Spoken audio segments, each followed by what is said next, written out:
भारतीय बोर्ड की शिकायत पर पाकिस्तानी खिलाड़ियों को आईसीसी में पेश होंगे। समात का अहवाल जानेंगे डॉन न्यूज़ के नुमाइंदे इमरान सिद्दीक से। इमरान, बताइए क्या तफसीलात हैं।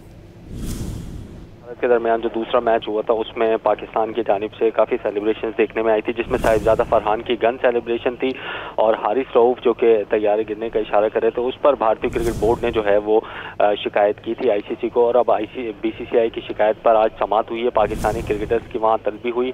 मैच रेफरी रिचर्डसन ने मुख्तलिफ किस्म के सवाल किए पाकिस्तान के क्रिकेटर्स से, जिसमें हारिस रऊफ और साहिबजादा फरहान थे, जबकि नवीद अकरम चीमा जो कि मैनेजर हैं वो भी मौजूद थे इस समात में। हारिस रऊफ ने मैच रेफरी के सवालात के जवाब देते हुए कहा कि उन्होंने किसी की दिल आज़ारी के लिए इशारे नहीं किए थे, जबकि साहिबजादा फरहान ने कहा कि सेलिब्रेशन का मकसद किसी को टारगेट करना जो है वो नहीं था। अब देखना है कि मैच रेफरी पाकिस्तानी क्रिकेटर्स के जवाब पर मुतमईन होते हैं या नहीं, या फिर पाकिस्तानी क्रिकेटर्स पर मैच फीस का जुर्माना आयद किया जाता है। जी ठीक है, बहुत शुक्रिया इमरान सिद्दीक इन तफसीलात के लिए।